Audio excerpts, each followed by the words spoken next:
Gold, trusted gold buyers. మీరు తాకట్టు పెట్టిన బంగారాన్ని విడిపించి ఈ రోజు ఉన్న మార్కెట్ ధరకు కొనబడను. సంతోషంగా ఉంటారు మీరు ఎప్పుడు. సంతోషమే సగం బలం. సంతోషంగా బతకమని భగవంతుడు చెప్పింది. వాకింగ్ మంచిదా లేకపోతే జిమ్ మంచిదా అంటే అసలు ఏం చెప్తారు? వాకింగ్, జిమ్ లో ఒక రూమ్ లో కూర్చుంటారు, పీల్చిన గాలి పీలుస్తారు. మనిషి జీవన ధర్మం అసలు ఏంటి? ఈనాటి విద్యా విధానంలో తెలుగు దూరం అయిపోయింది. వాటితో స్పర్శ లేదు. అవకాశం కూడా నా బిడ్డలు రాలేదు, నేను చెప్పలేదు. పాతకాలం లాగా ఉండడాలు అంటే అవ్వని పని సార్. పెద్దలు, మా పెద్దలు, మా అమ్మలు, నాన్నలు, మా తాతలు వాళ్ళని తక్కువ చేసి మాట్లాడటం లేదు. మా దగ్గర పనిచేసే వాళ్ళందరూ కాదు. డబ్బు సంపాదనలో పడి హెల్త్ చూసుకుంటూ ఉండట్లేదు. They hunt money at the cost of health. ప్రతి ఆర్గాన్ కి క్యాన్సర్ వస్తుంది, లైఫ్ స్టైల్ చేంజ్ అంటూ వస్తున్నాయి. చెప్తున్నారు, చెప్పిన డాక్టర్ గారు కూడా పేషెంట్ రిక్రూట్ చేయాలంటే చాలా ప్రమోషన్ చాలా చేయాలి. ఒక చేంజ్ రావాలి అంటే చేంజ్ ఒక్కసారిగా రాదు, 5-6 తరాలు అదనం పడాలి. మీరు దేవుడిని ఎక్కువ నమ్ముతారు కదా, మీకు ఏ దేవుడు అంటే ఎక్కువ తక్కువ ఉండవు. ఆయన ప్రమేయం, ఆయన వచ్చే కనపడ్డు వినపడ్డు. చికెన్తో కూడా బాబు నేచర్ చూసి మనల్ని ఏం తెచ్చి నేచర్ ఏం చేస్తుంటారా? అదేంటది? ఈ దగ్గు తగ్గించుకోవడానికి ఏం రెమెడీస్ చేస్తారు? నేను ఇప్పుడు అల్లం జిందా తులసి మాతని. Welcome to iDream media. మనిషి జీవన ధర్మం ఏంటి, మనిషి ఎలా జీవించాలి, నిండు నూరేళ్ళు ఆరోగ్యంగా జీవించాలంటే ఎటువంటి ఆరోగ్య సూత్రాలు పాటించాలి, మందులు లేకుండా జబ్బులు తగ్గించుకోవడం ఎలాగా, సో మన సాంప్రదాయాలు, వాటి వెనుకున్న సైంటిఫిక్ రీజన్స్ ఏంటి, పూర్తి వివరాలు తెలుసుకుందాం. మనతో పాటు ఉన్నారు Shantha biotech founder and chairman doctor Varaprasad Reddy గారు. సార్ నమస్తే. నమస్కారం. బాగున్నారా సార్? బాగున్నాను. సంతోషంగా ఉంటారు మీరు ఎప్పుడు. ఆ సంతోషం చూడడానికే నేను అప్పుడప్పుడు మీతో మాట్లాడైనా వస్తుంటారు. సంతోషమే సగం బలం.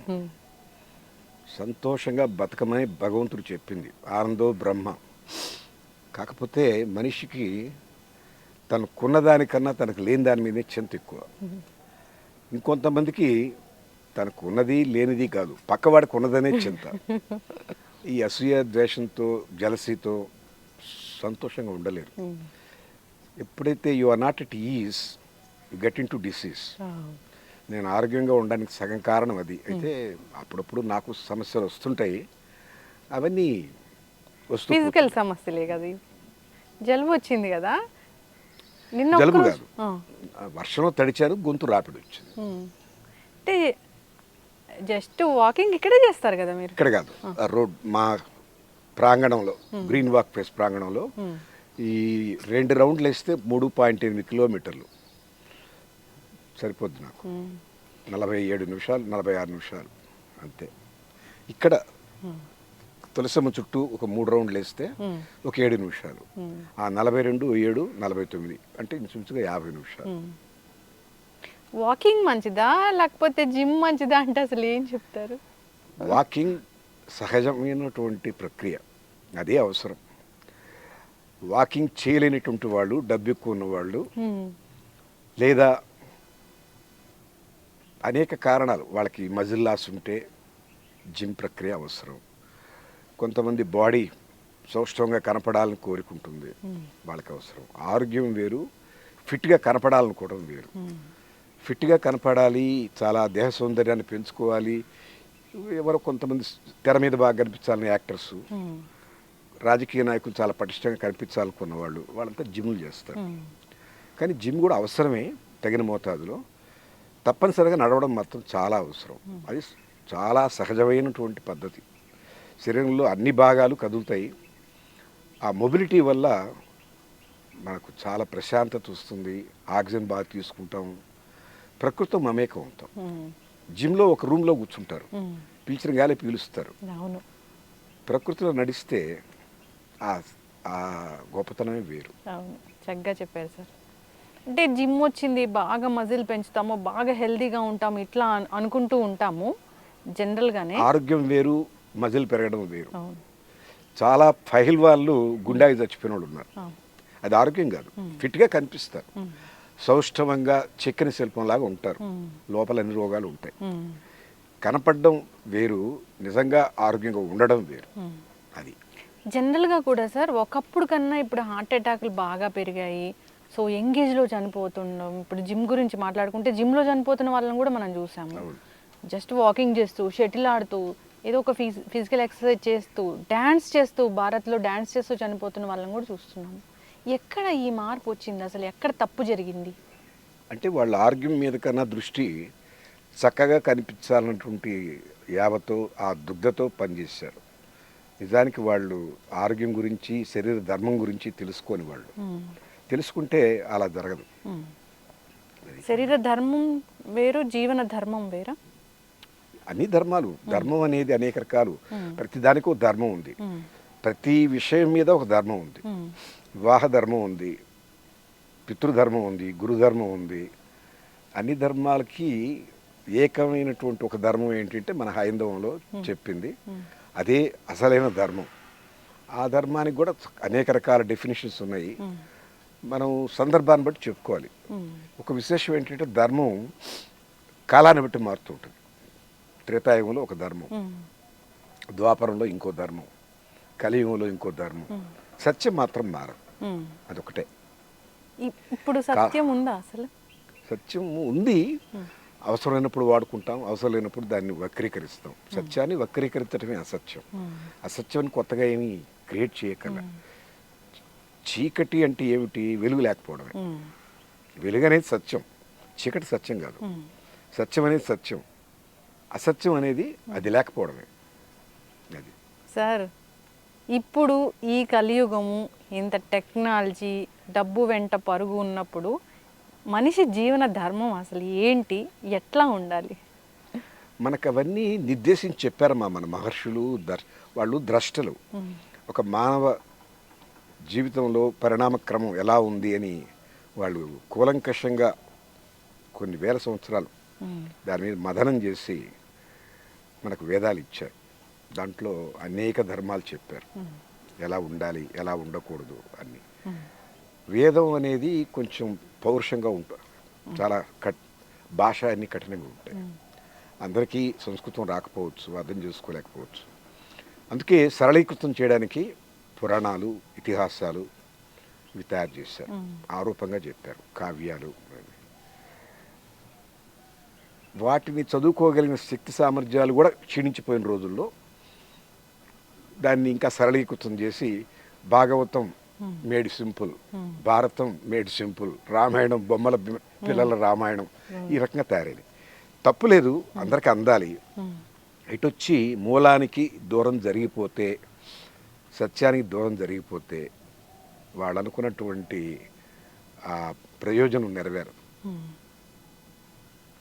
చాలామంది అనేక రకాలుగా దాన్ని డైల్యూట్ చేస్తూ 10 మందికి అందడానికి తీవ్ర ప్రయత్నం చేశారు. మంచిది ఆ ప్రయత్నం. కానీ వాళ్ళు పాటించవలసిన సూత్రం ఏంటంటే ఒరిజినల్ సత్యానికి దూరం లేకుండా, అతిశయోక్తులు లేకుండా, కల్పన లేకుండా యథాతథంగా రాస్తే చాలా గొప్పగా ఉంటుంది. రాసినవి ఉన్నాయి. పులిల శ్రీరామచంద్రుడు గారు మహాభారతాన్ని అద్భుతంగా రాశారు. అలాంటివి చదవాలి. ఎవరు పడితే వాళ్ళు రాసినవి చదవక్కర్లేదు. ముళ్ళపూడి రమణ గారు కూడా రాశారు, వాళ్ళ మిస్సెస్ శ్రీదేవి గారు కూడా రాశారు. వాళ్ళు మూలానికి దూరం జరగలేదు, చాలా సరళీకృతం చేసి పెట్టారు. అది చాలా అవసరం. ఇప్పుడు అవన్నీ చదవగలిగితే, అవి వంట పట్టించుకుంటే మన జీవన విధానం ఏంటో మనకు అర్థం అవుతుంది. ఇవాళ రేపు అసలు తెలుగు అనేదే, మాతృభాష అనేది లేనప్పుడు మీరు చదువుకున్న ఇంగ్లీష్ బుక్స్లో ధర్మం అనే దానికి చోటు లేదు. అసలు ధర్మం అన్నటువంటి కాన్సెప్టు మనదైన సంస్కృతిలో మనకుంది, కానీ ఇంగ్లీష్ వాళ్ళకి ఎక్కడుంది? ధర్మ అని రాస్తాడు వాడు, ధర్మానికి ఏం ఈక్వాలిటీ పదం లేదు. హిందూ ధర్మ అని కొటేషన్స్లో పెడతాడు, వాళ్ళకి లేదు ఆ కాన్సెప్ట్. ఆ పుస్తకాలు చదువుతున్నటువంటి మన యువత ఈనాటి విద్యా విధానంలో తెలుగు దూరం అయిపోయినప్పుడు వాటితో స్పర్శ లేదు. మన జీవన విధానం ఏమిటో దాన్ని చదివే అవకాశం వాడికి లేదు. చెప్పే తల్లిదండ్రులు అంటే ఏమైంది, ఈ తరాలు మారుతున్నాయి. మా అమ్మ చదువుకుంది, నేను చదువుకోకపోయినా విన్నాను మా అమ్మని. మొత్తం అంతా చదవలేదు, నేను విన్నాను. ఆ అవకాశం కూడా నా బిడ్డలు రాలేదేమో, నేను చెప్పలేదేమో సరిగా. వాళ్ళ పిల్లలు అస్సలు లేదు. కాన్వెంట్కి వెళ్ళిపోయారు, స్కూల్కి వెళ్ళిపోయారు. చూడండి ఎంత డైల్యూట్ అయిపోయిందో. శాంతమ్మ గారి దగ్గర నుంచి వరప్రసాద్కే ఫిల్టర్ అయిపోయింది. వరప్రసాద్ నుంచి వాళ్ళ కూతుళ్ళకి మరింత ఫిల్టర్ అయింది. వాళ్ళ నుంచి వాళ్ళ పిల్లలకి పూర్తిగా దూరం అయిపోయింది. ఇది ఈ పరిణామ క్రమం 3-4 తరాలకి మారిపోయింది.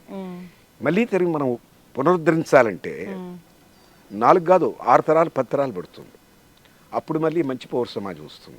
మనిషి ఎలా బతకాలి, మనిషి ఏమి చేయాలి, ఏమి చేయకూడదు, మహాభారతంలో ఏం చెప్పారు, ధర్మం ఏమిటి, రామాయణంలో రాముడు ఎందుకు ధర్మో విగ్రహవాన్ అంటారు, ఆయన పర్సానిఫికేషన్ ఆఫ్ ధర్మ అంటారు, ఆయన ఎందుకు ఆయన అట్టు అంటారు, అవన్నీ తెలియాలంటే వాటితో పరిచయం ఉండాలి. ఆ గ్రంథ పరిచయం లేదు. కనీసం టెక్స్ట్ బుక్స్లో కూడా in the name of secularism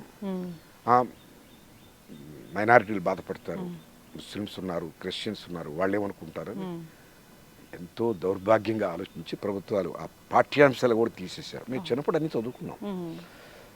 ఎన్నో విషయాలు మన పురాణాల్లో ఉన్న ఇతిహాసాల్లో ఉన్న విషయాలు పాఠ్యభాగాలుగా ఉండేవి. దాంట్లో నీతి ఉండేది. మాకు దాంతో పరిచయం ఉంది. ఆ విధానం ఇవాళ లేదు. అది బ్రిటిష్ వాడు చేసినటువంటి పెద్ద కుయుక్తి. మనల్ని మన భాష నుంచి దూరం చేసినప్పుడు మన సంస్కృతి దూరం అయిపోయింది, మన ఆచారం దూరం అయిపోయింది, మన ఆలోచన విధానం మారిపోయింది. మన పల్లెటూరులో ఎక్కువ మంది 86% మంది పల్లెటూరులో పుట్టి పెరిగాం.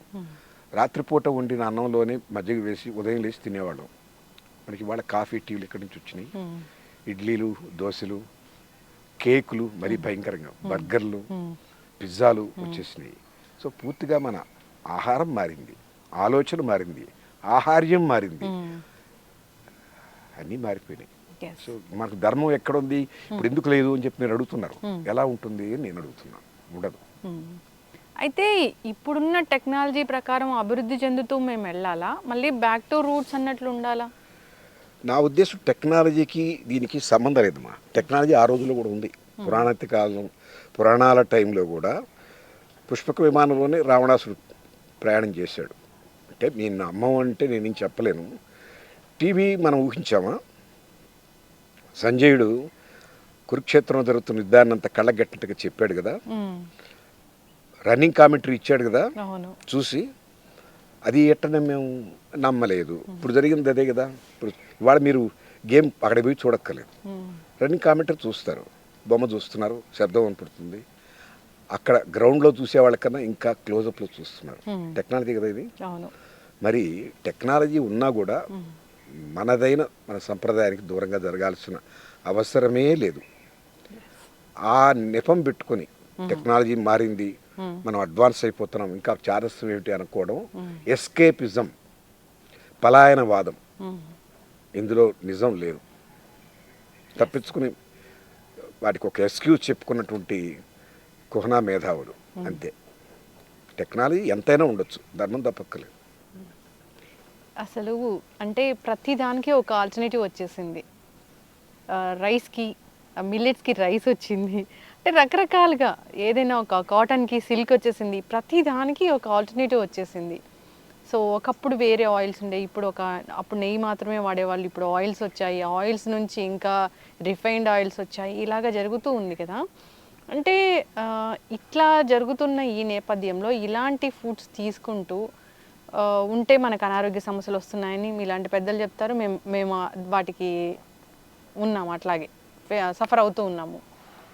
అవును. ఇంత కాంక్రీట్ జంగిల్లో, ఇంత బిజీ స్కెడ్యూల్లో మళ్ళీ పాతకాలంలాగా చద్దన్నం తిండాలు, పాతకాలంలాగా ఉండడాలు అంటే అవ్వని పని సార్. జనరల్గా ఇప్పుడు మిల్లెట్స్ వండుకోవాలంటే దాన్ని నానబెట్టుకోవాలి, ఒక ప్రాసెస్ ఉంటుంది. అట్లా ఇదేముంది, కుక్కర్లు పెడతాము అయిపోతుంది. అట్లా ఆలోచించుకొని డబ్బు వెంట పరుగు పెడుతూ ఉండాల్సిన పరిస్థితి ఇది. ఎందుకైంది ఇది? మూలలోకి ఆలోచిస్తే ఆనాటికి మన పెద్దలు, మా అమ్మలు, నాన్నలు, మా తాతలు, ఇంత కన్జ్యూమరిజం లేదు. కన్జ్యూమరిజం అంటే వస్తువులు. ఆ రోజుల్లో మా జిల్లాకంతా కలిపి 6 కార్లు 5 కార్లు ఉండేవి. మా పల్లెటూరులో కారున్న ఇల్లు ఒకటి ఉండేది, మా ఎమ్మెల్యే గారి ఇంట్లో ఉండేది. కొంతకాలం తర్వాత మాకు వచ్చింది. ఇవాళ అందరి అంటే నేను వాళ్ళని తక్కువ చేసి మాట్లాడడం లేదు, నన్ను తప్పుగా కోట్ చేయకండి, తమ్నైల్ పెట్టించకండి. అమ్మో. మా దగ్గర పనిచేసే వాళ్ళందరికీ కార్లు ఉన్నాయి, అందరికి ఉన్నాయి. వాళ్ళ ప్రగతికి నేను ఆనందపడుతున్నా, వాడు కొనకూడదు అని అనుకోవటం లేదు. వాడు మీకు టైంకి రావాలంటే, వర్షంలో తడకుండా రావాలంటే కారు కొనుక్కుంటాను సార్ అన్నాడు. కొనుక్కున్నారు. అందరికీ 5 మందో 6 మందికి కార్లు ఉన్నాయి. వాళ్ళంతా మామూలుగా ఏం డిగ్రీ కూడా చదవలేవాడు. మా ఇంట్లో ఒక ఆయన మసాజరు, ఒక ఆయన డ్రైవరు, ఒక ఆమె కుక్కు, వీళ్ళందరికీ కార్లు ఉన్నాయి. తప్పలేదు. కానీ ఈ కన్జ్యూమరిజం వల్ల ఎప్పుడైతే అతను కారు కొనుక్కునేంత జీతాలు మేము ఇవ్వం కదా, ఏం చేస్తారు, ఈఎంఐలు, దాని మీద ఒత్తిడి. నాతో ఇక్కడ పనిచేస్తారు, విలేజ్లో 1వ తేదీ పోతే ఫ్రీబీ వస్తుంది, పరిగెత్తుకుంటూ వెళ్తారు, ఆరోగ్యం పాడైపోదు. ప్రతి నెల ఆడ పరిగిస్తారు, క్యూలో నిలుచుకొని ఆడిచ్చే 3,000, రానుబోను ఛార్జీలకు 1,500, 2,000 ఖర్చు అవుతుంది, మిగిలేదు 1,000 రూపాయలే. అయినా పరిగిస్తారు. ఎందుకు? వస్తువులు కొనుక్కోవాలి. కొత్త సెల్ ఫోన్ వచ్చింది, కొనుక్కోవాలి. కొత్త డిజైన్ వచ్చింది చీర, అది కొనుక్కోవాలి. షాపింగ్ మాల్లో 50% డిస్కౌంట్, పోయి కొనుక్కోవాలి. కన్జ్యూమరిజం పెరిగింది, రకరకాల ఫోన్లు వస్తున్నాయి, రకరకాల కార్లు కొనుక్కపోయినా అన్ని మిగతా గ్యాడ్జెట్స్ అన్నీ ఉన్నాయి కదా, వాటన్నిటిని సమపార్జించుకోవాలి అంటే ఒత్తిడిలో బతకాలి. వాళ్ళు మాతో పనిచేస్తూనే చాలామంది నేను విన్నాను, ఈ షేర్ మార్కెట్లో డబ్బులు పెడతారు. ఒత్తిడి కాదు మరి. అవును. ఎందుకు వచ్చింది? వస్తువులు ఎటు చూసినా వస్తువులు కావాలి. ఆ ఒత్తిడి మనస్సు ఆకర్షిస్తుంది కన్జ్యూమర్స్. ఆ వస్తువుల కోసం పడే అవస్థలో ఒత్తిడిలో పడిపోతాడు. ఇక నీ సంప్రదాయం ఇన్ని పక్కన పెట్టేస్తాడు. ఇంట్లో పప్పు నూనె నానబెట్టుకొని రుబ్బుకొని గారె చేసుకున్నామని ఆలోచన, బజార్ కొనక్కరా, టైం ఎక్కడ ఉంది. వాడు ఏమి చేసి బజార్లో పప్పు కొనుక్కోరావడం కాదు, గారె కొనుక్కొస్తున్నాడు. వాడు గారె ఎలా చేస్తుంటాడు, ఎంతకాలం నుంచో మురగబెట్టినటువంటి పిండి, నూనె ఎన్నిసార్లు వేయించిన నూనె, అనారోగ్యంగా ఏమొస్తుంది. ఎంత ఎందుకు? ఆరోగ్యాన్ని పడంగా పెట్టి ఎక్కువ టైంని సంపాదించడానికి కేంద్రీకరిస్తున్నాడు. ఎక్కువ టైం ఎందుకు? ఎక్కువ వస్తువులు తీసుకోవడానికి. ఎక్కువ వస్తువులు ఎందుకు? అది లైఫ్ స్టైల్ అయిపోయింది. మనం తెలియనటువంటి ర్యాట్ రేస్లో పడ్డప్పుడు ఎవరు వాళ్ళు కాపాడలేరు. అది ఇప్పుడు ఉన్నంతలో బ్రతకాలా? ఉన్నంతలోనే బ్రతకాలా? ఉన్నంతలో బతకడం అంటే ఆరోగ్యంగా బతకడానికి తప్పదు. మీరు ఉన్నంతలో బతకడం అంటే అక్కడ పాము ఉంది, ఆ దారిని వెళ్తే పాము కరుస్తుంది, పోకుండా ఉండాలా? నాకు నడవడానికి కాళ్ళు ఉన్నాయి కదా, నడుస్తాను అని అంటే ఎట్లా? మీరు పోతారా? ప్రమాదం అని నాకు పోతారా? షేర్ మార్కెట్ ఆడితే 99% పోతుంది తెలియదా? ఆత్మహత్యలు చేసుకుని చూడటం లేదా? ఎందుకు చేస్తారా పని? దాని మీద లాలస, దాని మీద మోహం, దాన్ని గెలవలేకపోయారు. ధర్మరాజే ఓడిపోయాడు. సో ఇవన్నీ మనిషికి ప్రలోభాలు భగవంతుడు పెట్టి, నీ కంట్రోల్ ఎంత ఉందో చూసుకొని ఆయన జీవితాన్ని గాలికి కొట్టుకుపోయేట్టు చూసుకుంటావా, గాలికి ఎదురు నిలబడి చేస్తావా, చాయిస్ నీదే అన్న. అది అందుకే ఇప్పుడు డబ్బు వేటలో పడి ఒక 40-50 ఏళ్ల వరకు డబ్బు సంపాదనలో పడి హెల్త్ చూసుకుంటే ఉండట్లేదు సార్. ఉండదు. They hunt money at the cost of health. After that, they hunt for health at the cost of money whatever they made. సంపాదించినంతా పెట్టేయాలి.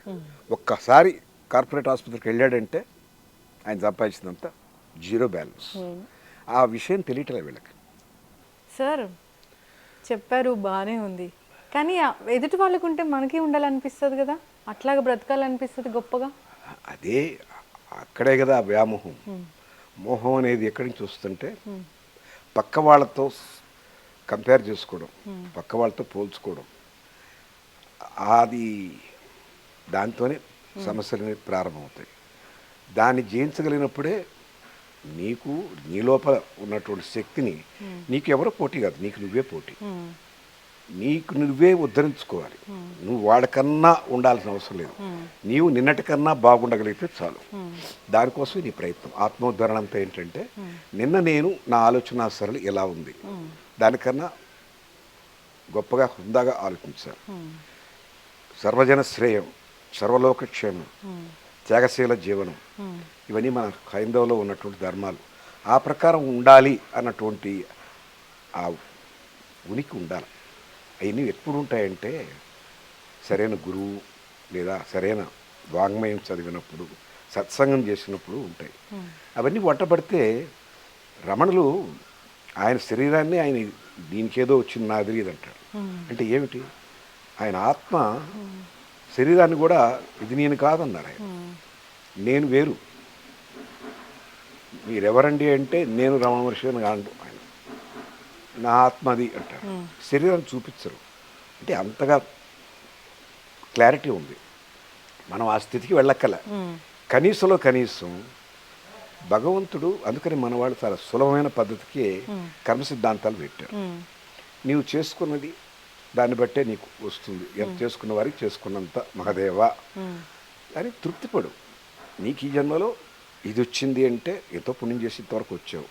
వాడికి ఇంకా పైన ఉన్నాడంటే వాడు ఇంకేదో చేశాడు పుణ్యం, వాడిని గౌరవించు.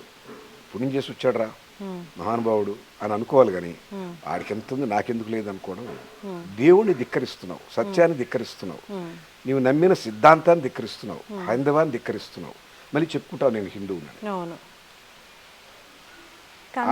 బాగా దాన్ని జీర్ణం చేసుకుంటే ఆ ఫిలాసఫీని ఎవరితో కంపేర్ చేసుకో, నీతో నువ్వే. నిన్న కన్నా నేను ఇవాళ బెటర్ అయ్యాను, నాకు రావాలి. అంతేగాని అతనికన్నా నాకు ఎక్కువ ఉండాలని కాదు.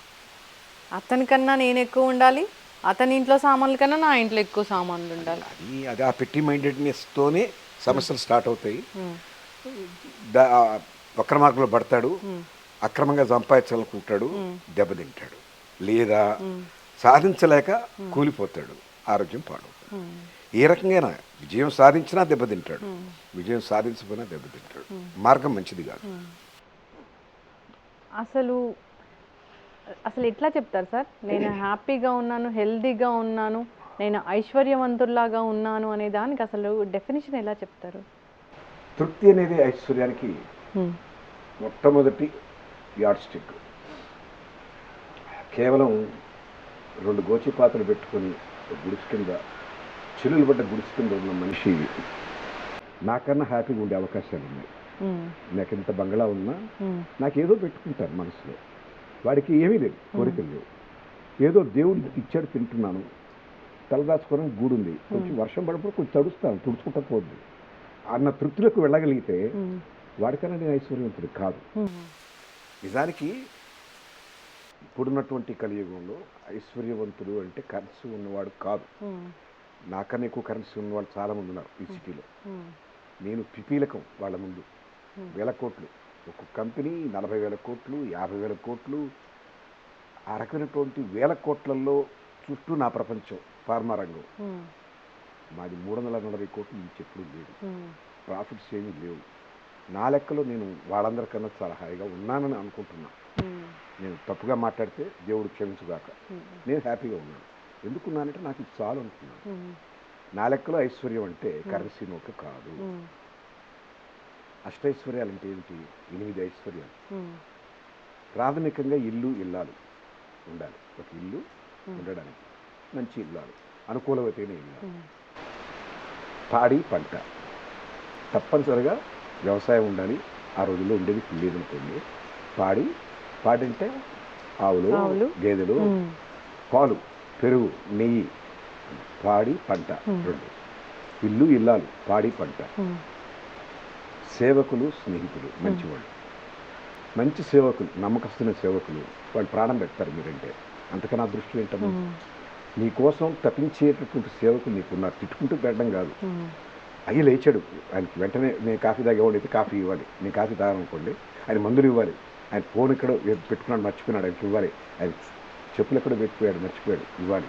తపన పడే సేవకులు, స్నేహితులు.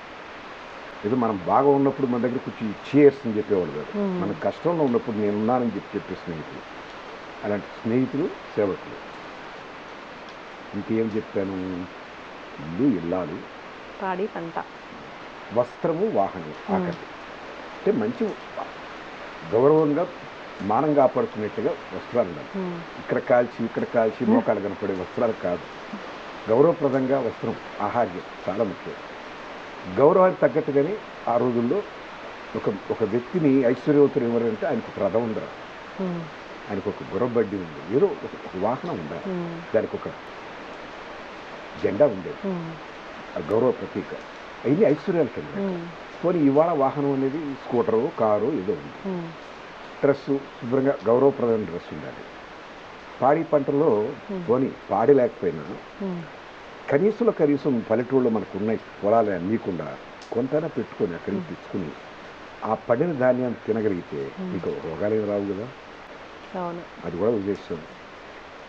మంచి స్నేహితులు, మంచి సేవకులు దొరకడం అదృష్టం. కేవలం డబ్బుతోనే కాదు, ఇవన్నీ డబ్బుతో కూడా కొనవచ్చు. కేవలం డబ్బు మీద ఆధారపడి వచ్చినటువంటి అంత గొప్పగా ఉండకపోవచ్చు. ఈ అష్టైశ్వర్యాలంటే ఈ చెప్పిన జంటలు అవి ఉండాలి. కరెన్సీ ఎక్కడ చెప్పలేదు. కానీ కరెన్సీయే ఇప్పుడు అన్నట్లు నేను మళ్ళీ మధురకే వస్తా. డబ్బే డబ్బు, డబ్బు కోసం ఏమైనా చేస్తాము. అసలు ఎదగడం అంటే జనరల్గా కొంతమంది ఎదుగుతూ ఉంటారు, మీరు చెప్పినట్లు. సరే మెల్లిగా ఎదుగుదాము, మనకు ఒక భావాలు ఉన్నాయి, మనకు ఒక సంస్కారం ఉంది, మన పేరెంట్స్ ఇది నేర్పారన్నట్లు ఎదుగుతూ ఉంటారు. కొందరు ఉంటారు మనల్ని తొక్కేసి ఎదుగుతూ ఉంటారు. అప్పుడు నేను వెనకబడిపోతాను కదా. తొక్కేదానికి మీరు అవకాశం ఇచ్చారు, మీరు వారి సమీపంలోకి వెళ్ళారు. మీకు ఒక నియమం ఉండాలి, నాకు సత్సాంగత్యమే కావాలి కానీ దుష్ట సాంగత్యం వద్దు. మీరు అట్రాక్ట్ అయిపోతారు. వాడు పెద్ద పార్టీ ఇస్తున్నట్టారు, రేవు పార్టీ పోదామని పోతారు, ఇరుక్కుంటారు. వాడు ఎక్కడేదో ప్రవచనం చెప్పిస్తున్నాడు, పోయి విందాం అనుకుంటే అక్కడ పోయి నువ్వు నష్టపోయేది ఏం లేదు. నాలుగు మంచి మాటలు వింటావు, నీకు నచ్చకపోతే నేను ఇంతకన్నా బాగా చదువుకుంటాను వచ్చేస్తాను. రేవు పార్టీకి వెళ్ళి గమనం వస్తారా? రారు. వాడు ఏదో గంజా ఏదో పెట్టేస్తాడు. వాడికి సరదా ఏమిటి? నిన్ను ఆ గూబిలోకి లాగడం, దానికి బలైపోతావు. సో దుష్ట సాంగత్యానికి వెళ్ళినా నీదే తప్పు, వాళ్ళది కాదు తప్పు. వర్క్ ప్లేస్లో కూడా అగ్ని చుట్టూ శలభాలు తిరుగుతూ ఉంటాయి. అగ్ని ఉన్న దాన్ని పట్టుకుందా? లేదు. ఈ పోయి దాంట్లోకి పడిపోతాయి. తప్పు వాడికి, అగ్నిది కాదు. అంటే మనం అగ్నిలాగా ఉండాలి. అయితే అగ్నిలాగా ఉండకపోయినా అగ్నిని చూసి వివేచన ఉండాలి. ఇది నాకు ప్రమాదకారి, నాకు పెద్దవాళ్ళు చెప్తారు, పెద్దవాడి మాట వినాలి. గురువులు చెప్తారు, గురువుల మాట వినాలి. ఎవరు చెప్పలేదా? చదువు, వాగ్మయం ఉంది, నీతి సూత్రాలు ఎన్నో ఉన్నాయి, ఎన్నో పుస్తకాలు ఉన్నాయి. వాటితో సంపర్కం పెట్టుకో. అధ్యవసాయం జీవితంలో చాలా ముఖ్యమైనది. అది వదిలేసి ఒక మంచి మాట వినవు, ఒక మంచి పుస్తకం చదవు. ఎవరు నీ గైడెన్స్? ఎవరు నీకు మార్గదర్శకులు? సినిమా హీరోలా? అది వాళ్ళ రేపు యూత్కి వేరే ఏం మీ ఐడల్ ఎవరు అంటే ఏదో సినిమా యాక్టర్ పేరే చెప్తారు. ఆ సినిమా యాక్టర్ తప్పలేదు, వాళ్ళు మంచివాళ్లే. కానీ వాళ్ళు పోషించిన పాత్రని పట్టి వాళ్ళ మీద వ్యామోహం పెట్టుకుంటారు. నిజానికి ఆ రకమైన లక్షణాలు ఆ హీరోలో లేకపోయి ఉండొచ్చు, ఉండి ఉండొచ్చు, నాకు తెలియదు. నేను అనలేను వాళ్ళంతా చెడ్డవాళ్ళని. వాళ్ళు మంచివాళ్ళు చాలామంది ఉన్నారు, చాలా సేవ చేసేవాళ్ళు. కానీ నువ్వు వాడు చేసిన మంచి పనులు ఆదర్శంగా తీసుకొని వ్యక్తి పూజ వద్దు. వాడు చేసిన మంచి పనులు, ఆ సినిమాలో చాలా మంచి పనులు చేశాడు. ఒక సినిమా నేను చూశాను, చాలా బాగా నచ్చింది. అతను విలేజ్ని అడాప్ట్ చేసుకుంటాడు, దత్తత తీసుకుంటాడు. ఎంత బాగుందా ఆలోచన? చేయండి. అక్కడ మహేష్ బాబు మీద ప్రేమ తెచ్చుకోవడం కాదు, మహేష్ బాబు చేసిన పని మీద ప్రేమ తెచ్చుకోండి. దత్తత తీసుకో. ఆయన తీసుకున్నాడు ఆ హీరో, నువ్వు కూడా ఆ పని చేయి. అది చేయడు. నా హీరో మహేష్ బాబు అంటాడు. మహేష్ బాబుని పొగిడితే ఏమొస్తుంది నీకు? నువ్వు ఆ మార్గంలో లేవు. ఆ పాత్ర చేసిన మార్గంలో నువ్వు ఉంటే నువ్వు గొప్పవాడివే. ఉండడు. అది ఇప్పుడంతా అసలు సినిమా ట్రెండే మారిపోయింది. అంటే ఈ మధ్యకాలంలో వచ్చిన సినిమాలు చూస్తే ఏదైనా మనసులో ఏం ఫీలింగ్ వస్తుంది మీకు? అంటే ప్రకృతిలో ఉన్న విపరీతాలు ఇవన్నీ అమ్మ. సమకాలీన జీవితంలో వచ్చిన పుస్తకాలు కానీ, సినిమాలు కానీ, సంగీతం కానీ, they reflect societies thinking. Fast యుగం ఇది. పిజ్జాలు వంట చేసుకోకుండా ఇంట్లో 2 minutesలో వాడు ఏం చెప్తాడు మీకు? స్విగ్గీ వాడు ఆర్డర్ చేయండి, 3 minutesలో నీకపోతే మీ డబ్బు మీకు వాపస్ ఇస్తాడు. అంటే ఫాస్ట్. ఈ ఫాస్ట్ యుగంలో మీరు ఏం ఎక్స్పెక్ట్ చేస్తారు? అవును, అన్నీ ఇట్లాగే ఉంటాయి. ఏది ప్రతి ఒక్కటి ఆదరా బాదరా, దానికి న్యాయం చేసినటువంటి, దానికి నాణ్యత గురించి ఆలోచించినటువంటి, శుభ్రత గురించి ఆలోచించినటువంటి విషయాలు ఏం ఉండవు. Delivery is more important. what may it is. They Cinema. compromise on quality, they compromise on purity, that will lead to unhealthy situation. Yes. అదే సార్, ఇప్పుడు అన్ని రకాల ఇలాంటి సినిమాలు కావచ్చు, ఇలాంటి స్నేహితులు కావచ్చు, ఆలోచనలు కావచ్చు, ఇలాంటివన్నీ చూసి, ఇలాంటి వాతావరణంలో పెరిగి, ఇలాంటి ఫుడ్స్ తిని, పొల్యూషన్ ఉన్న దాంట్లో మేము ఉండడం వల్ల, అంటే జనరల్గా డాక్టర్స్ని ఇంటర్వ్యూ చేస్తూ ఉంటాను, మీరు చూస్తారు, ఎప్పుడు నాకు చెప్తారు అంటే, డాక్టర్స్ ఏం చెప్తారంటే, మీ జీవన విధానంలో మార్పు రావడం వల్లే క్యాన్సర్లు అనేవి వస్తున్నాయి అంటారు. క్యాన్సర్ ఎందుకు వస్తుందని క్వశ్చన్ అడిగితే, ప్రతి ఆర్గాన్కి క్యాన్సర్ వస్తుంది, ఎక్కువ కేసులు పెరుగుతున్నాయి, దగ్గు జలుబులు వచ్చినంత ఈజీగా క్యాన్సర్లు వస్తున్నాయంటే వాళ్ళు కూడా అదే చెప్తున్నారు, లైఫ్ స్టైల్ చేంజ్ అందుకే వస్తున్నాయి అని చెప్తున్నారు. చెప్పిన డాక్టర్ గారు కూడా ఈ జీవన విధానానికి అనుకూలంగా వాళ్ళేమి డాక్టర్గా మిగలలేదు, వాళ్ళు పేషెంట్ అవుతున్నారు. ఎందుకని అంటే వాళ్ళు కూడా ఈ పోటీ ప్రపంచంలో పరుగులు తీస్తున్నారు. ఆ కార్పొరేట్ హాస్పిటల్ కన్నా ఈ కార్పొరేట్ హాస్పిటల్ బ్యాలెన్స్ షీట్ బాగుండాలంటే, ఎక్కువ మంది పేషెంట్స్ రిక్రూట్ చేయాలంటే చాలా అవస్థలు, ప్రమోషన్స్ చాలా చేయాలి. ఇవన్నీ ఇదొక విష సైకిల్ అన్న. ఎవరు ఆ మోహాన్ని నుంచి తప్పించుకొని బయటపడ్డవాళ్ళు లేరు. బయటపడితే సమాజం మారిపోద్దని మీరు అంటారు. ఎక్కడో ఒక దగ్గర ప్రారంభం కాకపోతే, గంజాయి వనంలో ఒక తులసి మొక్క పడింది అనుకోండి, అబ్బే అక్కడ బతకదండి అంటారు. కాదు, తులసి మొక్క ఉందా ఇక్కడ అని అనుకొని ఇంకోడో నుంచి పెట్టచ్చు ఇంకో తులసి మొక్క. అవకాశం లేదా? ఉంది. కానీ మనం పెసిమిజంతో 1000 చెట్లలో గంజాయి మొక్కలో ఒక తులసి మొక్క ఏం బతుకుతుంది అని నిరాశావాదాన్ని పెంపొందించాం. తప్పదు. ఆ ఆశావాదాన్ని పెంచాలి. 1000 మొక్కల్లో ఒక తులసి మొక్క బతికింది ఇక్కడ, ఇంకోటి పెడితే డబల్ అవుద్ది, అంతే కదా. స్టాటిస్టికలీ 1 కాస్త 2 అయింది. ఇంకోటి చూసి ఇంకో 2 పెట్టారంటే 4 అవుద్ది, డబల్ అవుద్ది. ఊహ రావాలి, ఎవరో పూనిక చేసి రావాలి. అలాంటి సమాజం కోసం రావాలంటే వాళ్ళలో ఈ నైతిక విలువలు చెప్పేటటువంటి తల్లిదండ్రులు, గురువులు, విద్యా విధానం మార్పు రావాలి. నేను చెప్పాను కదా, 3-4 తరాల తర్వాత కానీ ఈ మార్పు రాదు. అప్పుడే మీకు మంచి పౌర సమాజం వస్తుంది. భారతదేశం ఒకనాటి గౌరవాన్ని, వైభవాన్ని తెచ్చుకోగలదు. లేకపోతే మనం ఇట్లాగే, మీకు తెలుసు కదా, మీకు ఒక విషయం చెప్పాలి. ఒకప్పుడు విశ్వగురు భారతదేశం 138 కంట్రీస్, అంటే మనకున్న దేశాలు 193 యునెస్కో వాళ్ళు యాక్సెప్ట్ చేసింది. 138 countries participated global knowledge index. ఒకప్పుడు మనకు తక్షశిల, నలంద అనే యూనివర్సిటీ నుండి బయట నుంచి చదువుకున్నాం. ఇప్పుడంతా మనం అమెరికాకి మనమే పోతున్నాం, మన దిక్కులేని యూనివర్సిటీ అయిపోయింది. గ్లోబల్ నాలెడ్జ్ ఇండెక్స్ సర్వే చేసినప్పుడు 138లో వేర్ 75th ప్లేస్. ఎంత దారుణం అది! ఎంత దారుణం అది! మనకన్నా పక్కన పాకిస్తాన్ బెటర్గా ఉంది.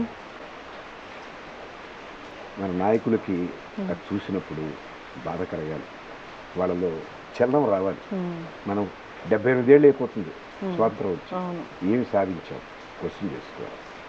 చాలా చెప్తారు, నిజంగా కొంత ప్రోగ్రెస్ ఉంది. అది ఈక్వల్లీ యూనిఫామ్ ప్రోగ్రెస్ కాదు. అది కూడా చెప్తాను. 1% ఆఫ్ ది రిచ్ పీపుల్ మన భారతదేశంలో 1961లో 1% of the rich people use to hold 12% of India assets. భారతదేశంలో ఉన్న గొప్ప వనరుల్లో 12% వాళ్ళే. 1% 1961లో. 2020 ఎన్నేళ్ళు అయిందమ్మా? అదొక 40, ఇదొక 20, 60 ఏళ్ళు, పోనీ 59 ఏళ్ళు. ఆ 1% పాపులేషన్ వాళ్ళు 48% ఆఫ్ ఇండియా స్ట్రెంత్ వాళ్ళ దగ్గర ఉంది. అంటే ఏమైంది? మిగతా వాళ్ళందరూ పాపర్లు అయిపోయారు, బిలో పవర్టీ లైన్ పడిపోయారు. ప్రగతి లేదా అంటే ఉంది. మనకు బోర్డెన్ ఎయిర్క్రాఫ్ట్లు వచ్చినాయి, బోర్డంత విమానాశ్రయాలు వచ్చినాయి, మనం 108 శాటిలైట్స్ ప్రయోగించగలుగుతున్నాం. We're on par with America. మనకు వందే భారత్ ట్రైన్స్ వచ్చినాయి, చాలా చేసాం. కానీ సామాన్యుడికి అందినాయా ఈ ఫలాలు? అది నా ప్రశ్న. అందులో సో ఈక్విటబుల్ డిస్ట్రిబ్యూషన్ లేదు. సంపద పెరిగింది, ఆ సంపద కొంతమంది జోరుకున్నారు. ఇది అన్యాయం. ఈ సరైన పౌర సమాజానికి దారితీయదు. ఎప్పుడో స్వీక్ వార్ లాగా వస్తుంది.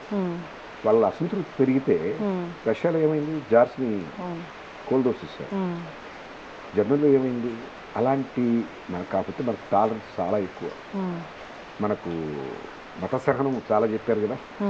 మనకు ఇంటికి వెళ్ళే కోడలకి ఏం చెప్పుద్ది తల్లి, అమ్మ మొగుడు 2 మొట్టకాయలు వేసినా తలంచుకోమ్మా, మామగారిని గౌరవంలో చూడమ్మా, కాళ్ళు పడుకోబెట్టమ్మా, అత్తగారికి సేవలు చేయమ్మా అంటే సబ్సర్వెంట్గా ఉండమని మనకు మన సంప్రదాయంలో మంచి అలవాటు, మంచి తప్పు కాదు అది. అంటే మర్యాదగా ఉండు, ఆ ఇంటికి వెళ్ళి అణుకువగా మెరుగు అని. ఈ అణుకువ కొనసాగుతుంది. మన భావాలు కానిటువంటి బ్రిటిష్ భావాలకు కూడా అనుకూలంగా తయారయ్యారు.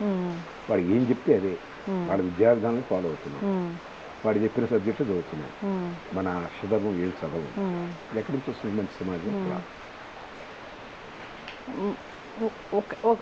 ఒక చేంజ్ రావాలి అంటే ఒక చేంజ్ ఒక్కసారిగా రాదు.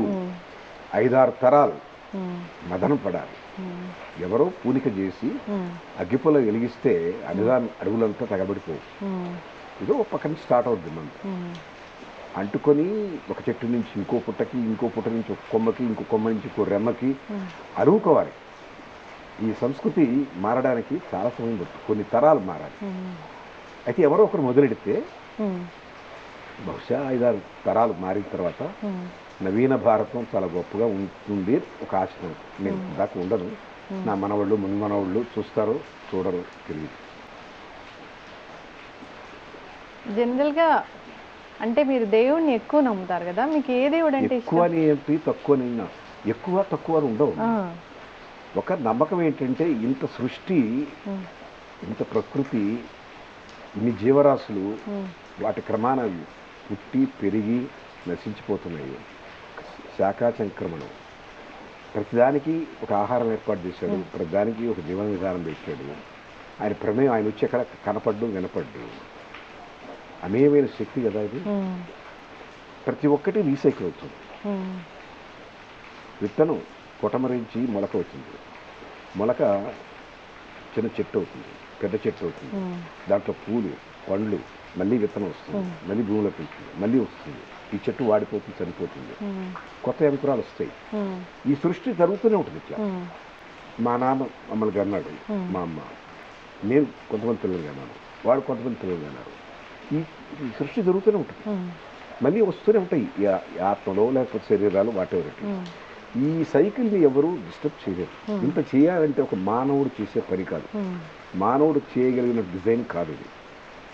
అమేయమైన శక్తి, మీరు స్త్రీ శక్తి అనుకోండి, పురుష శక్తి అనుకోండి, ఒక అమేయమైన శక్తి ఈ సృష్టికంతా మూలధాతు అని నమ్ముతాడు. ఆయన విష్ణువా, శివుడా, బ్రహ్మ, ఎన్ని నాడు ప్రమేయం లేదు, శక్తి, అద్భుతమైన శక్తి అంతే. మీరు దాన్ని ఎక్కువగా నమ్ముతారు, ఆ శక్తిని అంతే. ఇప్పుడు మనం రకరకాల పేర్లు పెట్టుకుంటాం మన పిల్లలకి. నా కూతురికి సంగీతాన్ని పెట్టాను, ఇంకో పిల్లకి స్రవంతిని పెట్టాను. సంగీతకి శాంటిటీ ఏమిటి? ఆయన్ని వెంకటేశ్వర స్వామి అన్నాం, ఇంకో దగ్గర గణేషుడు. వాళ్ళ వాళ్ళ ప్రకృతిని బట్టి మనం ఎట్లా కావాలో అనుకుంటాం. మనకేదో కష్టాలు వస్తాయి, కష్టాలు తొలగిస్తారంటే సంకట చతుర్థి నాడు ఆయన చేస్తే మంచిదని పెట్టుకున్నాం. ఆయనకి వినాయకుడు పెట్టు, విఘ్నేశ్వరుడు పెట్టుకున్నాం. ఈయన వెంకటనాథుడు అంటే పాపాలు తొలగించేవాడు. మన పాపాలు చేస్తాం కదా అంటే ఆ పేరు పెట్టుకున్నాం. ఇవన్నీ మనం పెట్టుకున్న పేర్లు. ఆయన పెట్టుకున్నాడా? వాళ్ళ అమ్మ నాన్న పెట్టారు ఆయనకి పేర్లు. అసలు ఆయన ఆమె మనకు తెలుసా? తెలియదు. శక్తి మన కన్వీనియన్స్ కోసం స్త్రీ పురుష భేదం పెట్టి దేవుడు దేవత, విష్ణువు, ఆయనకి 2 భార్యలు, శివుడు ఎత్తి మీద గంగ, పక్కన పార్వతి, ఇవంతా మన చాపల్యం, మనకున్న బలహీనతలు వాళ్ళకి ఆపాదించి ఆయనకి 2 పెళ్ళాలు, ఆయనకి 3 పెళ్ళాలు. అంటే వీడు చేసే తప్పుకి ఒక మార్గం వేసుకుంటాడు. దేవుడే 2 పెళ్ళాలు ఉన్నారని చెప్తాడు. సార్ ఈ దేవుళ్ళందరూ ఉన్నారో లేదో ఎవరికైనా రుజువు ఉందా? లేదు. ఎవరి దగ్గర రుజువు లేదు, నమ్మకమే. ఎప్పుడు మతం అనేది విశ్వాసం మీద ఆధారపడి ఉంటుంది, ఆధ్యాత్మికత కూడా విశ్వాసమే. విజ్ఞానం అనుమానం మీద ఆధారపడి, అందుకే దాన్ని సెర్చ్ చేస్తాం, రీసెర్చ్ చేస్తాం. నిజమా ఎందుకు హైడ్రోజన్ 2 మాలిక్యూల్స్, ఆక్సిజన్ 1 మాలిక్యూల్ కలిస్తే వాటర్ ఎక్స్పెరిమెంట్ చేస్తాం, నమ్మం కాబట్టి. ఆధ్యాత్మికతలు కాదు, నమ్ముతాం, ఉంది మహానుభావుడు ఎక్కడున్నాడో, మహానుభావురాలో మహానుడో మనకు తెలియదు. ఒక శక్తి ఉందని నమ్మితే మంచిది. సార్ అందుకే జనరల్గా చెప్తూ ఉంటారు, మీలాంటి పెద్దలు చెప్తూ ఉంటారు, అంటే నేచర్ అనేది చూస్తూ ఉంటుంది, ఒకవేళ మీరు తప్పు చేసి తప్పించుకున్నా కానీ అని. నేచర్ చూసి ఏం చేస్తారు? నేచర్ చూసి మనల్ని ఏం చేస్తుంది? నేచర్ ఏం చేస్తుందంటారా? అదేంటది? నేచరు మీరు బాల్ ఎలా వేస్తే తిరిగి బాల్ ఎలా కొట్టదు, చూస్తూ ఉంటుంది. దాని టైం వచ్చినప్పుడు చెప్తుంది. సునామీ మీరు చేసినటువంటి తప్పుడు పనులకంతా సునామీ రోజు వచ్చిందా? ఎప్పుడో వస్తుంది. పాపం పండారంటాం కదా. పర్యావరణంలో క్రమేణా తప్పులు పేరుకుపోతే, భరించలేనటువంటి భారం మోపితే, పురాణాలు కూడా అదే చెప్తారు. వాడు ఏదో అనేక వరాలు పొందుతాడు, శివుడి దగ్గర బ్రహ్మ దగ్గర. వాడు చేస్తున్నాడని పరిస్థితుంటే పోతారు. వాడు పాపం ఇంకా పండాలి అంటాడు. అని వాడు ఇంకా చేస్తుంటాడు. అంటే అర్థం ఏంటది? తక్కడ ఎప్పుడు రిట్రాక్ట్కి వస్తుందంటే ఆ పాపం పూర్తిగా పండినప్పుడు. నేచర్ కూడా అంతే. It weights, it gives an opportunity to correct your self. దాన్ని లెక్క చేయకుండా నేను చేసే పని నేను చేస్తానంటే ఎప్పుడో ఒకసారి అనుకోని విధంగా, తిరుగులేని విధంగా, తిరిగి రాని విధంగా కూర్చుంది. అది ఇప్పుడు బయట చాలా మంది అంటారు, తప్పు చేసినోడే బాగున్నాడు రా భయ్ అంటారు. అదే పొరపాటు. అది మన టైం స్కేల్ వేరు, ఆయన టైం స్కేల్ వేరు. Nature has its own. మీకు తొందర, నేను పెట్టినటువంటి ఈ మొక్క 3 రోజుల్లో ఫలం కావాలి అనుకుంటాం. దానికి అది ఆ సీజన్ రావాలా, అప్పుడే మామిడిపళ్ళు వస్తాయి. మామిడిపళ్ళు వేయగానే మీలో రాకుండా జనవరిలో వస్తాయా? రావు కదా, పిందలే ఉంటాయి. నాకు కావాలి ఇప్పుడే కాయి పండు అంటే అవుతుందా? Nature it has its own time. దాని టైం స్కేల్స్ అన్నీ వేరమ్మా. అలాగే ఫలితాన్ని ఇచ్చేటటువంటి, పాప ఫలితాలు ఇచ్చేటటువంటి నేచర్ కూడా ఇట్లా చేశాడు కాబట్టి ఇప్పుడు ఏం చేద్దాం అనుకోదు. ఇప్పుడు ఒక సమయం మనకు తెలియదు. ఆ క్యాలిక్యులేషన్స్, ఆ కాస్మిక్ ఈక్వేషన్స్ అన్నీ చెప్పగలిగే స్థితి, స్తోమత నాకు లేవు. నేను నమ్ముతా ఎప్పటికైనా అది it will teach a lesson. ఈ జన్మ కాకపోవచ్చు, వచ్చే జన్మ కావచ్చు. కొంతమంది పుట్టుకతోనే కాళ్ళు లేకుండా పుడతారు, కళ్ళు లేకుండా పుడతారు. ఏం పాపం చేశారమ్మా వాళ్ళు? ఏం పాపం చేసి ఉంటారు? ఆ తల్లిదండ్రులు కూడా చాలా గొప్పవాళ్ళు అయి ఉంటారు. అయినా వాళ్ళకి అలాంటి అవిటి పిల్లలు పుడతారు. ఎందుకని? కర్మ సంచితం. అందువల్ల మర్చిపోవు. ఫలితాలు ఉంటాయి, ప్రతిదానికి ఫలితం ఉంటుంది. For every action there is an equal and opposite reaction. Science అది. అదే చూడడం అంటే ఎప్పుడు అనేది మీరు నేను నిర్ణయించేది కాదు. It has its own cosmic equation. అది సార్. జనరల్గా అంతా అయిపోయింది, మంచిగా అన్ని విషయాలు చెప్పారు. జీవన ధర్మం ఎలా ఉండాలి, మనిషి ఎలా ఉండాలి, ఎలాంటి ఫుడ్ తీసుకోవాలని. అసలు రోగాలు లేకుండా మనిషి ఎట్లా బ్రతకాలి? రోగాలు ఉండకూడదు అంటే మంచి ఆహారం, మంచి ఆలోచన, ఒత్తిడి లేని జీవితం, సంతృప్తిగా బతకడం, ఇవి ప్రాథమికంగా అవసరం. ఇవన్నీ ఉంటే ఆటోమేటిక్గా ఆరోగ్యం బాగుంటుంది. సంతృప్తి అనేది అంత తేలికైనది కాదు. మంచి ఆహారం అంటే అది కూడా తేలికైనది కాదు. వాళ్ళ బజార్లో దొరికే పాలు దాంట్లో యూరియా కలుపుతున్నారు అంటున్నారు. నాకు తెలియదు నిజమా అబద్ధం. కల్తీ పాలు వస్తున్నాయి, కల్తీ పాలే వస్తున్నాయి. సో అన్నిటికీ అవాంతరాలు ఉన్నాయి.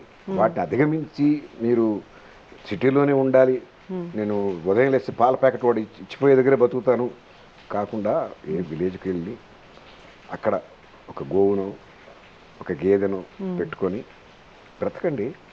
నీకు ఆరోగ్యం ముఖ్యమైతే, నాకు ఆరోగ్యం కన్నా నాకు దర్జాగా బతకడం అంటే ఇక్కడే ఉండండి, రోగాలు పాల్గొరు. It is a compromise. You can't get everything.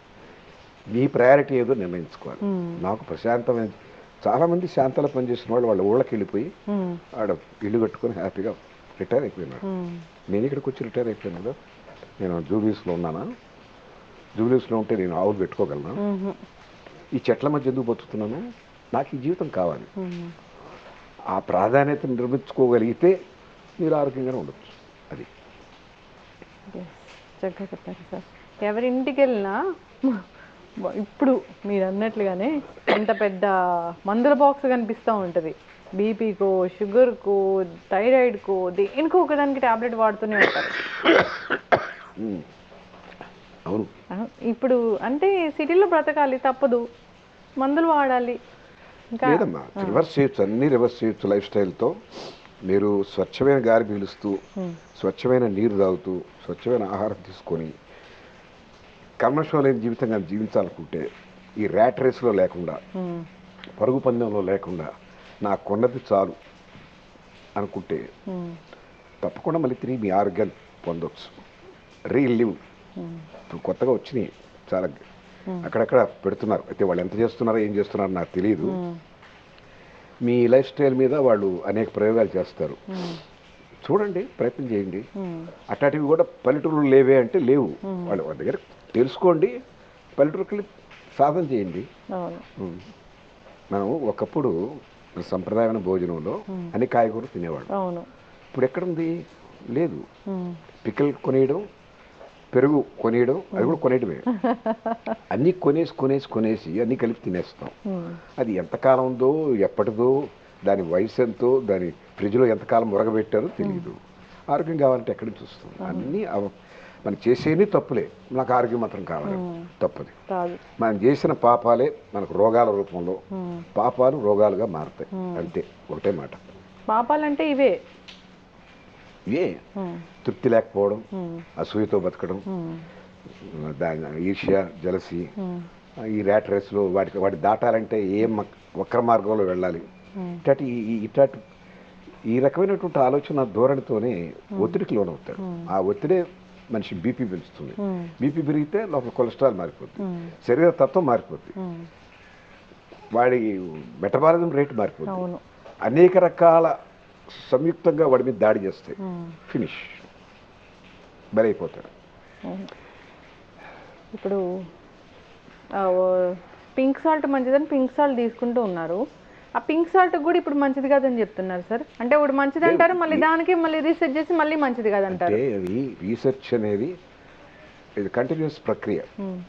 వాళ్ళు ఏదో కొన్ని రిజల్ట్స్ వస్తాయి, దాన్ని బట్టి అనౌన్స్ చేస్తారు. ఇంకోసారి ఏం జరుగుతుందంటే కొన్ని కంపెనీలు వాళ్ళు ప్రమోట్ చేయడానికి వీళ్ళు డబ్బులు ఇచ్చి చెప్పంటారు. అది కూడా జరుగుతుంది. అందుకే స్టాండర్డ్ ల్యాబ్స్ ఇచ్చినటువంటి రిపోర్ట్సే చూడాలి మీరు. కానీ నిజాయితీగా కూడా కొన్ని దానికి ఉన్నటువంటి సమస్యలు బయట పెడతారు. కొంతమంది దాంట్లో ఉన్న మేలు చెప్తారు. మారచ్చు కూడా. సరైన రీసెర్చ్ జరిగితే లేదు మేము అప్పుడు చెప్పాం కానీ లేదు. ఇప్పుడు శాంపిల్ బట్టి ఉంటుందమ్మా. 100 మంది మీద మీకు వచ్చిన రిజల్ట్స్ పెట్టారు, 1,00,000 మంది మీద చేయండి, రిజల్ట్స్ తేడాగా ఉంటాయి. అందువల్ల ఇది పర్మనెంట్ అని అనడానికి లేదు. ప్రయత్నం చేయాలి. వాళ్ళు చెప్పారు, ఏదో నిజం ఎక్కడో తేలుతుంది. ప్రారంభంలో వాళ్ళు చెప్పినవన్నీ మనం అనుసరిస్తాం. దాంట్లో పొరపాటు జరిగితే మళ్ళీ ఆ బాధ అనుభవిస్తాం. కానీ ఒకటి నేచర్లో ఒకటి ఉంది, వెంటనే ఏమి మీకు కనపడదు, కానీ మీకు సిగ్నల్స్ వస్తాయి.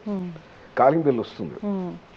పింక్ సాల్ట్ తింటే కొంచెం గ్యాస్ వచ్చినట్టుగా ఏదో సమ్ తేడా వస్తుంది. ఇది ఇలా ఉందని డాక్టర్తో చెప్పాలి. చెప్పకుండా అది ఆయన చెప్పింది మంచిదేమి తినేస్తున్నానంటే కాదు. మీ శరీరం మీకు అన్నీ చెప్పుద్ది. మీరు వినే ఓపిక, శ్రద్ధ, అవగాహన ఉంటే మీ శరీరం మీరు తీసుకున్న పదార్థం గురించి శుభ్రంగా చెప్పుద్ది. ఇది నీకు పడదరా అబ్బాయి, నీకు పడుతుందిరా అబ్బాయి, జాగ్రత్త, ఇది తగ్గించు, ఇది ఎక్కువ చేయి. నాలుక మాట వినొద్దు, హృదయం మాట, మెదడు మాట వినాలి. అతి సర్వత్రా వర్జయేత్. రుచిగా ఉంది కదా అని లాగిచ్చేస్తే దీనికి రుచే, మరి ఇది కదా దాన్ని పచనం చేయాలి, దాని అంతా జీర్ణించుకోవాలి, శరీర భాగాలకు పంపించాలి. దీని పని కేవలం 2 నిమిషాలు నవలడంలో.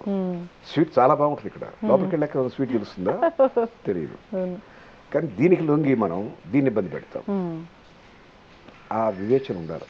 గట్ హెల్త్ ఏ డాక్టర్ చెప్పినా గట్ హెల్త్ బాగాలేదు, మీకు అనారోగ్య సమస్యలు వస్తున్నాయి, గుడ్ బ్యాక్టీరియా అంతా పోయింది అని చెప్తున్నారు.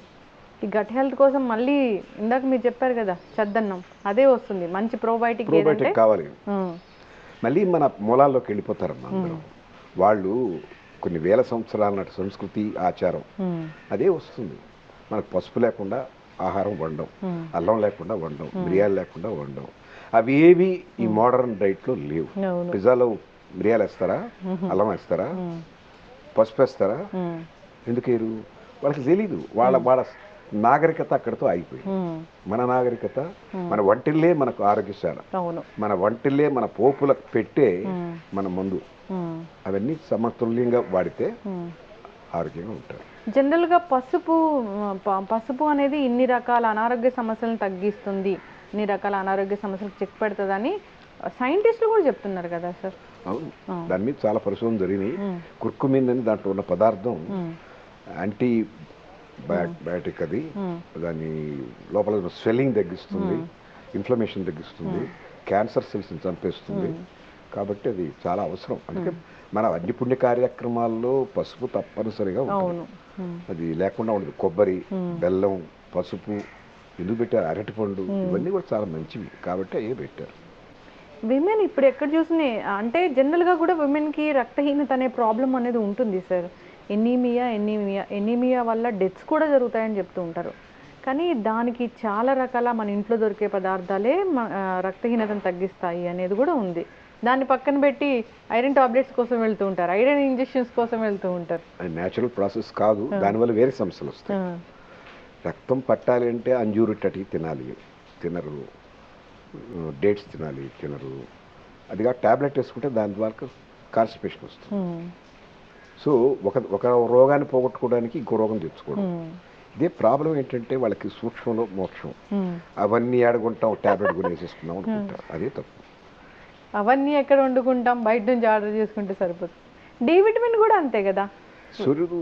సూర్య నమస్కారాలు చేస్తే ఆదిత్య హృదయం చదివితే మీకు కనీసం 8 నిమిషాలు పడుతుంది చదవం. అదే రికార్డ్ పెట్టేసి లోపల కూర్చొని సూర్యుడు చూస్తూ కాసేపు అర్ఘ్యమి, ఆ సూర్యరశ్మి సోకని, దాంతో ఆరోగ్యం ఉంటుంది. D3 ఈజీగా వస్తుంది. ప్రతి ఒక్కటి మన ఆచారం అంతా సైన్స్ బేస్డ్. అవును, ప్రతి ఆచార సంప్రదాయం వెనక సైంటిఫిక్ రీజన్ ఖచ్చితంగా ఉండనే ఉంది. ఎస్, చక్కగా చెప్పారు సార్. ఇంకొకటి, చాలామంది సరే ఈ న్యాచురల్ అంటారు, పాత పద్ధతులు అంటారు, అది ఇది అని చెప్తూ ఉంటారు. చిన్నపిల్లలకి వ్యాక్సిన్ విషయంలో కూడా సలహాలు ఇస్తూ ఉంటారు. వ్యాక్సిన్స్ మంచి కాదు, వ్యాక్సిన్స్ అంటే బయట నుంచి మళ్ళీ ఆ వైరస్ని తెచ్చి వీళ్ళకి ఎక్కించడమే అనేది మనం వింటూ ఉంటాము. అసలు ఏం చెప్తారు సార్ దీని గురించి?